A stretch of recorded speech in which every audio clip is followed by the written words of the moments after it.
Volvemos con una entrevista maravillosa esta noche con nosotros el expresidente de Colombia, Ernesto Samper, pero bueno, presidente de Colombia, ¿no? Sí, además mira, si uno pudiera ser, por lo menos en Colombia, ser expresidente sin ser presidente sería perfecto, porque sale uno lleno de enemigos y todo eso, pero en Colombia ser expresidente sí es importante, porque la gente en Colombia no sabe qué hacer con los expresidentes, pero tampoco sabe qué hacer sin nosotros. Es una posición rara. Presidente, usted ha llegado a hacer la presentación de un libro, ¿no?, sumamente interesante, apoyando 3 facetas en relación a la droga, ¿no?, a los usos de la droga. Yo quisiera saber, en el 94, en su gobierno, usted en calidad de presidente, ¿por qué no impulsa la legalización de las drogas en su país? ¿Qué factores han cambiado entre los 90 y hoy para que usted pueda, de hecho, sacar un libro y hacer toda la promoción que está habiendo a favor de Susana, esa es una muy buena pregunta. En los años 90, no solamente en mi gobierno, la política que estaba vigente era una política absolutamente represiva, unilateral, que aceptaban todos los países de América Latina, dirigida desde una oficina antidrogas de Estados Unidos que fueron los momentos más difíciles y de más impulso de una política de fuerza para acabar contra las drogas. En ese momento no es que tuviéramos que cumplir la tarea, sino que no había ningún espacio ni regional ni multilateral para pedir una política alternativa. Es más, el que la propusiera era considerado como un narcotraficante o como una persona proclive al narcotráfico. Yo creo que las cosas han cambiado y creo que este debate por una política alternativa lo está liderando de alguna manera América Latina. Fíjese usted la aprobación de la ley de marihuana en Uruguay. Aquí en Bolivia se lograron revisiones importantes a nivel internacional sobre el consumo cultural de la coca. En la Cumbre de las Américas, con la presencia de Obama, por primera vez se mencionó la posibilidad de una política distinta. Otto Pérez Molina, el presidente de Guatemala, la propuso para Centroamérica. Y para no ir más lejos, en Estados Unidos ya 2 estados, que son Washington y Colorado, le dieron a la marihuana un tratamiento como si se tratara de tabaco o alcohol. Manuel, lo comentábamos contigo, ¿los Estados Unidos habrán perdido mucha fuerza en la región? Es como apuntaba el presidente, ¿no? Yo creo que los Estados Unidos a partir de los 70s, parte de los 80s, tienen 2 estrategias, ambas muy violentas respecto al continente latinoamericano. Una es la vía militar, la de apoyar las dictaduras, y otra, en las que lamentablemente Colombia es escenario privilegiado, es la guerra contra las drogas, ¿no? Cuando se va desmoronando el muro, necesitan encontrar un nuevo enemigo que movilice, cohesione, articule, haga que su industria armamentística y su inteligencia tenga motivos para pedir más fondos, y en ese sentido la guerra de la droga es un escenario, digamos, y un instrumento privilegiado, y además es, yo creo, demoledor para cualquier gobierno que intenta ser soberano, porque incluso, digamos, la vía de las dictaduras militares al final visibilizaba el conflicto político y social y se terminan quebrando, pero la guerra de la droga es mucho más complejo, ¿no? Porque rompe, o sea, oculta las causas socioeconómicas de los problemas, como si no hubiera memoria, como si no hubiera razones anteriores a por qué hay ese problema, solo identifica un enemigo, y además con una clara, digamos, injerencia, como comentaba el presidente, y la embajada de Estados Unidos y los organismos, digamos, norteamericanos de imposición de esa política son muy severos. Bolivia lo vivió en carne propia con la aprobación de la 1008 y todas esas cosas, ¿no? Ahora, tiene razón Manuel. Ahora, en el caso de las intervenciones por razones políticas y para tumbar gobiernos, había un cuento famoso, decía, por eso no había habido golpe de Estado en Estados Unidos, porque en Estados Unidos no hay embajada de Estados Unidos. Ahora, en el caso de la droga, aquí también se juega con un componente emocional. Todo esto es para mostrarle un monstruo a los electores de Estados Unidos y para mantenerlos atemorizados. y obviamente el tema de las drogas, que van a acabar con los niños, que van a destruir el cerebro, que se van a tomar pues los colegios, eso tiene un componente emocional muy alto que lo utilizan publicitariamente. Ahora, Manuel, de todas maneras hay matices en los Estados Unidos alrededor del tema de las drogas. El Partido Demócrata de alguna manera pues siempre ha sido como proclive a darle por lo menos el mismo énfasis al consumo, a la lucha contra el consumo y a la lucha contra la producción. El Partido Republicano y su ala más derechista ahora, que es el Tea Party, son partidarios de trasladar la guerra a Colombia y a Bolivia y a Perú, porque dicen que la raíz del mal está en nosotros, que queremos corromper a la juventud norteamericana produciendo estas drogas ilícitas. Pero de hecho, si me permites un punto que ya lo hemos comentado alguna vez aquí, ¿no? Yo creo que digamos, el indicador de la fortaleza de la hegemonía norteamericana en ese periodo era que incluso en una conversación coloquial aquí en Bolivia en los 90, cuando tú decías la embajada, no hacía falta decir qué embajada más. Sabías a cuál te referías, que es una especie casi, digamos, de lógica colonial. Yo he vivido mucho tiempo fuera, en España específicamente, cuando tú dices la embajada, tienes que acompañar de qué embajada te refieres. La embajada francesa hace tal cosa, la embajada gringa no sé qué. En cambio, aquí en los 90 eran las demás embajadas y la embajada, digamos, ¿no? Como una cosa muy aceptada. No, y además, es decir, esta agenda concentrada en la lucha contra el terrorismo, que fue la tercera versión. Primero era una lucha que no era contra las dictaduras militares, sino de alguna manera favoreciendo las dictaduras anticomunistas. Luego viene la lucha contra el narcotráfico, luego viene la propuesta de Bush de luchar contra el terrorismo, y todo era terrorismo. De alguna forma aleja a los Estados Unidos de América Latina. Es decir, no hay una agenda de alguna manera que sea condescendiente con los verdaderos intereses de la región. Y yo creo que parte de lo que le ha venido sucediendo a Estados Unidos con América Latina, que se le está saliendo por todas partes, fíjense ustedes, por ejemplo, la propuesta del ALBA, ya a la gente no le da miedo no tener embajador o hablarle duro a los funcionarios del Fondo Monetario Internacional. Le perdimos el miedo.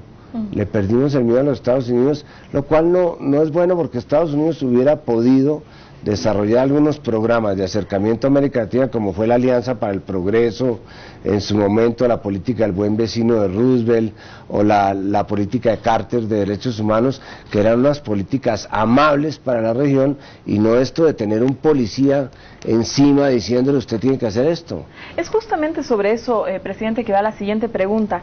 Usted en su mandato presidió el grupo de países no alineados, de hecho durante toda su presidencia.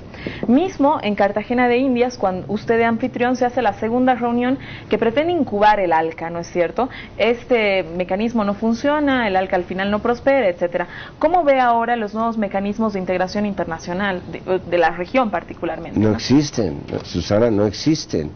Nosotros, yo asistí complacido a lo que fue el lanzamiento del ALCA en Miami en 1992, que se suponía que iba a ser el gran bloque americano de integración, íbamos a competir con el bloque asiático, con el bloque europeo, y esto quedó reducido a un archipiélago de tratados de libre comercio, que son los tratados de Estados Unidos bilateralmente con distintos países, pero que sustituyeron los viejos procesos de integración que tenían el sabor de que no era simplemente unos tratados para ver qué vendíamos o qué comprábamos, sino eran tratados que integraban sectorialmente, que tenían políticas sociales conjuntas.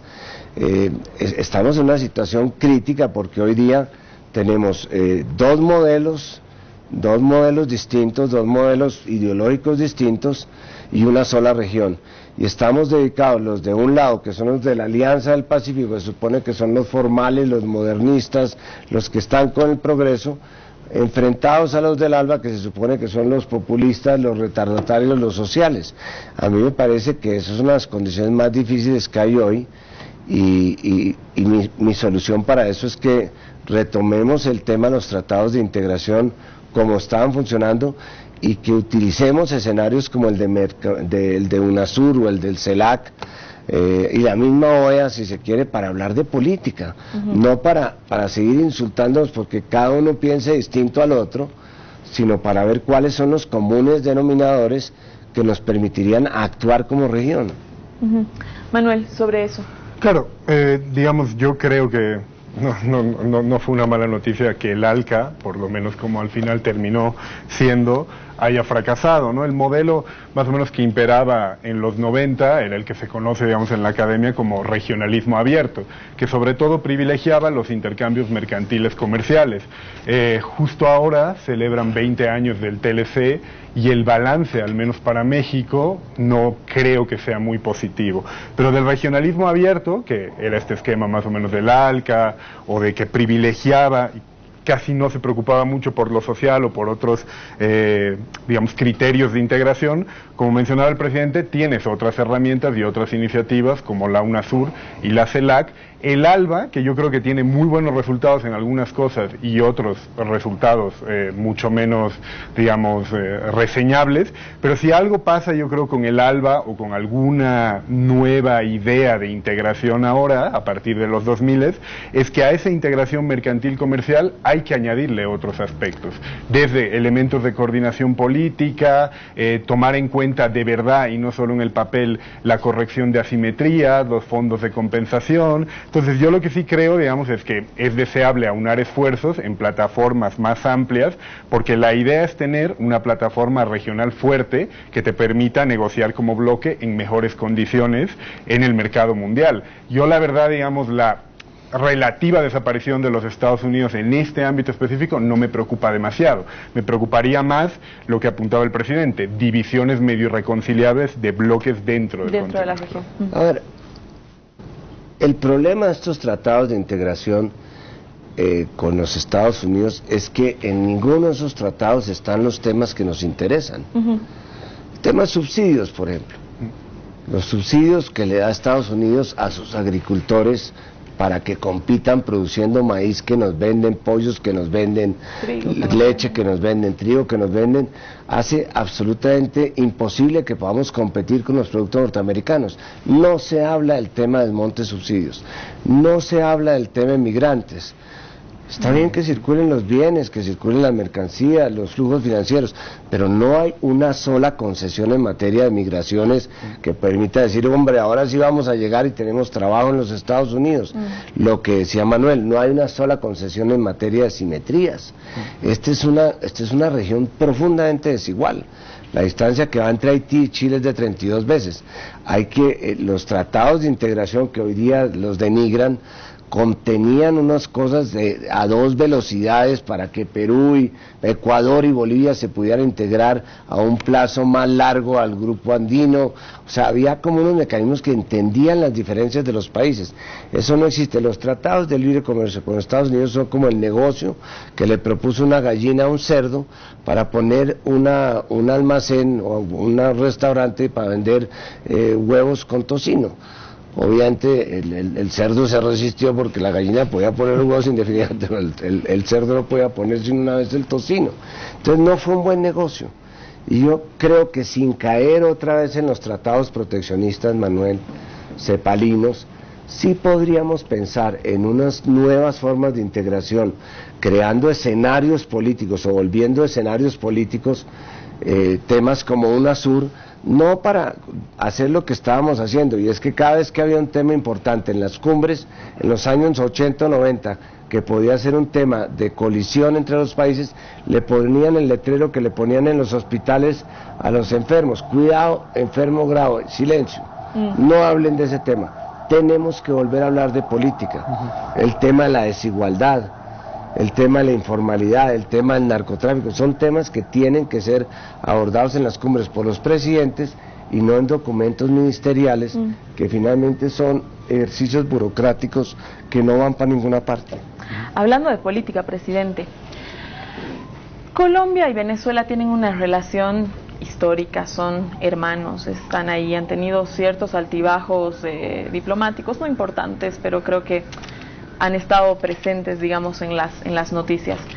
¿Cómo usted proyectaría, cómo debería ser esa relación de dos países que están al lado? Mira, es una relación, ha sido una relación muy cercana y muy importante para nosotros. Nosotros le estábamos vendiendo a Venezuela $7.000 millones hace 5 años, hoy no le estamos vendiendo 2.000 millones. Hay 1 millón de colombianos que viven en Venezuela. Las fronteras son fronteras vivas, en La Guajira, en Norte Santander. Para nosotros es una relación casi que de siameses la que tenemos con Venezuela. Y una cosa es lo que se vive en Caracas y en Bogotá, y otra muy distinta la que se vive en las fronteras. De tal manera que es preocupante lo que está pasando. Hay unos sectores en Colombia encabezados por un expresidente que definitivamente han convertido digamos, la lucha contra el chavismo y lo que él representa en una bandera electoral, lo cual a mí me parece una locura, pero la mayoría de los colombianos sí estamos por una salida a unas relaciones pacíficas, y para nosotros es también importante Venezuela porque está jugado honestamente por la paz en La Habana, y ellos tienen credibilidad en las FARC para que mantener y garantizar unas negociaciones. Muchísimas gracias, presidente. Usted quédese con nosotros en un interesantísimo programa con el expresidente de Colombia, Ernesto Samper. Ya volvemos.